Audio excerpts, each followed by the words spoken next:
So what's up, folks? It is the 4th of July and I'm going to bring to you some tips that I think are the most important for putting giant fish in the boat at Fort Peck. It's July, which pretty much kicks off like my favorite time of the year out here, July through the fall. And for big fish, in my experience, there's like 3-4 things that are like the most important. Number one, it's going to surprise you, but I'll show you here. Okay, it's scent. You wouldn't believe it, but scent is hugely important. Not how you'd always think. So, for example, I haven't showered in like 3 days because I've been fishing. And no, it's not, you don't want to smell bad, but I haven't showered in an actual shower, but I've been bathing in the lake in the Missouri River. Your scent is masked by the actual water you're fishing in. Step one.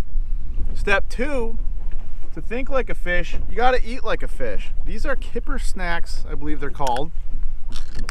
Herring, right here. What are the big fish in Fort Peck love? Cisco. What is that? It's a herring.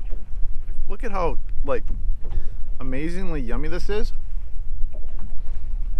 And that, most importantly, allows you to think like a walleye. Number three, and arguably one of the most important things you could possibly do to catch big walleye on artificial lures on Fort Peck. I will show you. Wait, bear with me. So this is what you need to do. You need to buy the right bait to catch fish on artificial lures. So what I have in here is crawlers. Crawlers, if you buy them, you can get some nice fish on artificial baits, but it's better to buy big, expensive bait, like these guys. Yep. Now, you're not actually going to catch anything on these, because remember, you're trying to catch them on artificials, but in my experience, I do way better on artificial jigging lures when I buy live bait. There is no coincidence. Every time you buy the bait, they bite the lures. So, folks, with that, I think I'm going to leave her there. Okay, so when I was sharing my top 3 tips for catching giant walleye in Peck, I really should have spelled out a few more specifics. This is my personal favorite for catching gigantic walleye in Peck. Remember, this is something that you eat to think like the fish. Right here, Brunswick herring fillet seafood snacks. I'd recommend at least one per, if you want to call them meal of the day, whatever. Right here. I got them at Cashwise and Williston. They're probably going to sell out. The Brunswick herring fillet seafood snack, kipper style. It's easy, open can. It's great for fishing.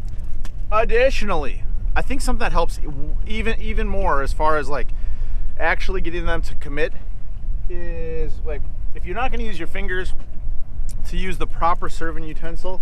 Which, who packs spoons on a boat? I'm probably going to get some bad glare from the sun, but anyways, who has like spoons, etc. on a boat? But if you don't want to get your fingers full of like the herring, there's 2 lures I'd highly recommend to scoop out the herring to eat it. Number one, you always want to remove the treble hook first, but as a Nichols Magnum flutter spoon, personally, you can get a lot of the herring on here really easily for big bites if you're in a hurry in between, like, trying to find fish.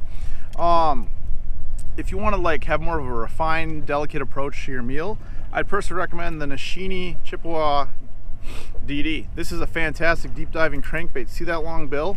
Also makes a great serving utensil for your lunch. Just, I think that's all you got. Yeah, I think that should be it. So anyways, if you're not gonna use your fingers, top 2 recommendations right here. And believe it or not, these things slug the walleye also.